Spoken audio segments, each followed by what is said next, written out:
उत्तर प्रदेश के हाथरस में, जिसको लेकर जो मीडिया रिपोर्ट्स आ रही हैं वो और भयावह तस्वीर दिखा रही हैं। उसी के बारे में जानकारी लेने के लिए सीधे आपको लेकर चलते हैं अपनी सहयोगी शिरीन के पास।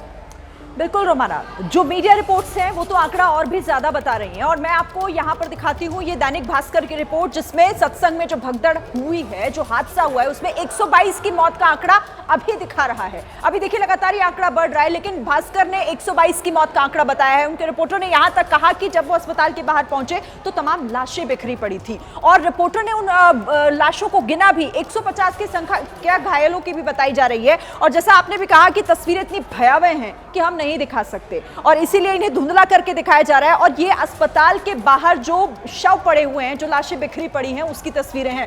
अब जागरण क्या कह रहा है? दैनिक जागरण की जो रिपोर्ट है वो ये कहती है कि अब तक 100 से ज्यादा मौतें हो चुकी हैं और देखिए कथावाचक भोले बाबा का निकल रहा था काफिला, इसीलिए लोगों को रोक दिया गया था। इसी पर भगदड़ मची और फिर 100 से ज्यादा की मौत का आंकड़ा दैनिक जागरण के हिसाब से। तो भास्कर ने 122 का आंकड़ा बताया है और जागरण यहां पर 100 से ज्यादा, यानी कि अभी आंकड़ा कितना आगे बढ़ेगा कुछ कहा नहीं जा सकता। आधिकारिक जो भी आंकड़ा सामने आ रहा हो, लेकिन मीडिया रिपोर्ट्स तो यही बता रही है रोमाना कि ये आंकड़ा अभी और बढ़ सकता है, क्योंकि जिस तरीके से आसपास के जो अस्पताल है वहां पर पहुंच रहे हैं, घायलों की भी संख्या लगातार बढ़ रही है और इसी तरीके से मीडिया रिपोर्ट से बता रही है कि अभी आंकड़ा जो है वो 100 से ज्यादा का दिखाई दे रहा है।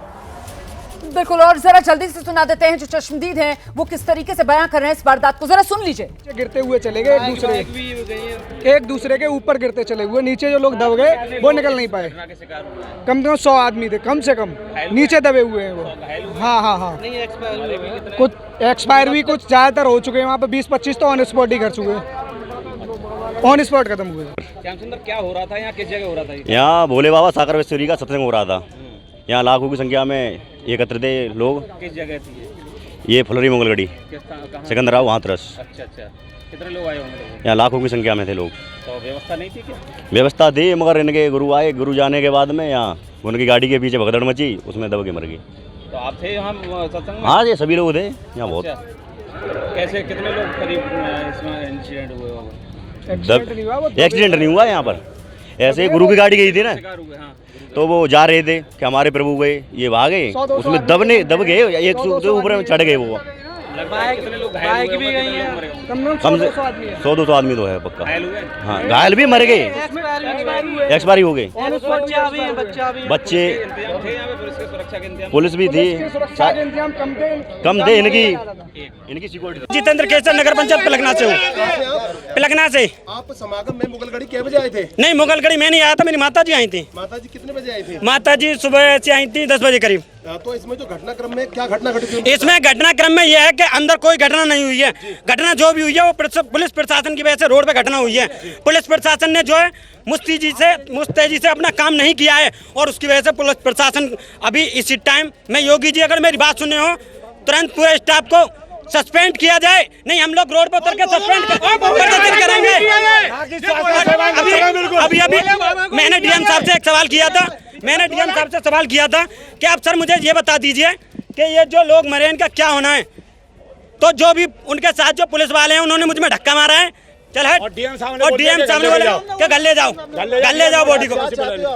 हम ये चाहते हैं कि जो भी हो, एक मिनट सुनिए, जो भी हो है, हमारी मांग ये है कि देखिए जैसे कि अभी यहाँ पे 70% लोग मरा है ना, उसमें इसके हॉस्पिटल के खिलाफ FIR होनी चाहिए। डीएम साहब के नाम FIR होनी चाहिए पहले नंबर, तो दूसरे नंबर स्टाफ के नाम FIR। जो लगातार लोग भी हमें इस बात का अवगत करा रहे हैं कि बाबा के खिलाफ भी FIR होनी चाहिए उसमें। बिल्कुल, जो भी है होनी चाहिए।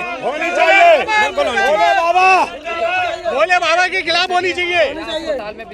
तो ये आज के सत्संग की तस्वीरें, ये हादसे के पहले की तस्वीरें, और अगर आप इन तस्वीरों को गौर से देख रहे हैं तो देखिए किस तरीके से एक खुले मैदान में टेंट लगाकर ये सत्संग किया जा रहा था। और यहां जरा जोश देखिए और देखिए आप किस तरीके से यहां जो सत्संग में शामिल होने के लिए श्रद्धालु आए हुए थे, इनमें बड़ी संख्या में महिलाएं नजर आ रही हैं। अपने बच्चों को साथ में लेकर ये महिलाएं यहां बड़ी संख्या में आई थी और ये दो तस्वीरें आपके सामने हैं। एक तरफ सत्संग के समय की तस्वीरें, हादसे से पहले की तस्वीरें जिसमें मुस्कुराते चेहरे यहां पर श्रद्धालुओं के नजर आ रहे हैं। खुशी, जोश, उमंग यहां पर श्रद्धालुओं के चेहरे पर नजर आ रही है। और दूसरी तस्वीर जिसमें मातम पसरा हुआ है, जिसमें मौत नजर आ रही है, जिसमें चीखो पुकार है, जिसमें दर्द है, जो तस्वीरें हृदय विदारक हैं। तो हादसे से पहले की और हादसे के बाद की ये दो तस्वीरें आपके सामने हैं। गौर करने वाली बात यह है कि अब लोगों में गुस्सा बढ़ता जा रहा है। लोग ये मांग कर रहे हैं कि भोले बाबा के खिलाफ एफआईआर दर्ज होनी चाहिए। लोग मांग कर रहे हैं डीएम के खिलाफ एफआईआर दर्ज होनी चाहिए। पुलिस प्रशासन के रवैये को लेकर लोगों में जबरदस्त गुस्सा, जबरदस्त नाराजगी है। अव्यवस्था को लेकर लोगों में जबरदस्त गुस्सा, जबरदस्त नाराजगी है। जो चश्मदीद सामने आ रहे हैं उनकी तरफ से कहा जा रहा है कि जिस वक्त हादसा हुआ, एक तो वहां पर किसी तरीके की कोई व्यवस्था नहीं थी, और दूसरे जब वो अपनों को लेकर अस्पताल किसी तरीके से पहुंच रहे थे तो अस्पताल में भी डॉक्टर नदारद। तो चश्मदीद ने 100 लोगों की मौत का दावा कर दिया घटना स्थल पर ही। अभी सुन रहे थे आप, चश्मदीद की बात हमने आपको सुनाई, जो ये कह रहा था कि 100 लोगों की मौत तो घटना स्थल पर ही हो गई थी दबने की वजह से।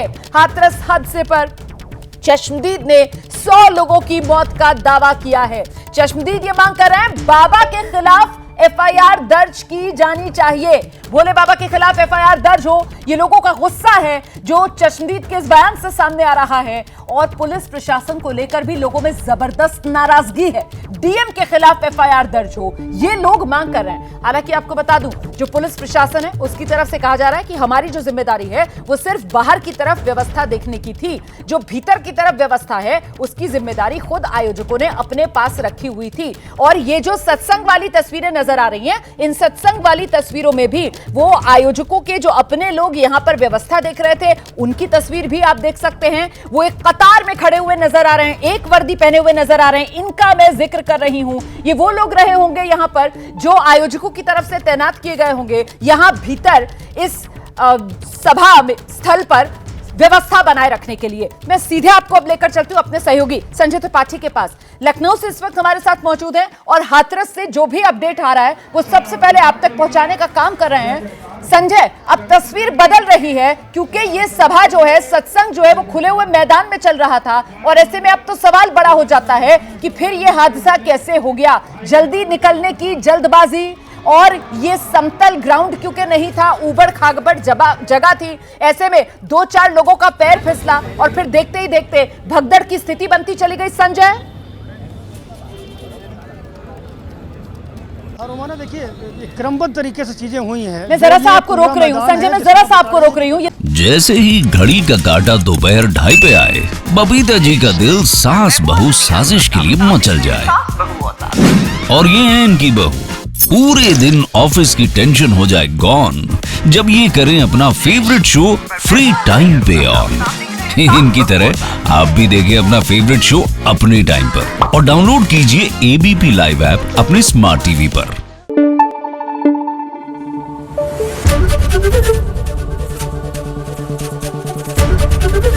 एबीपी न्यूज आपको रखे आगे।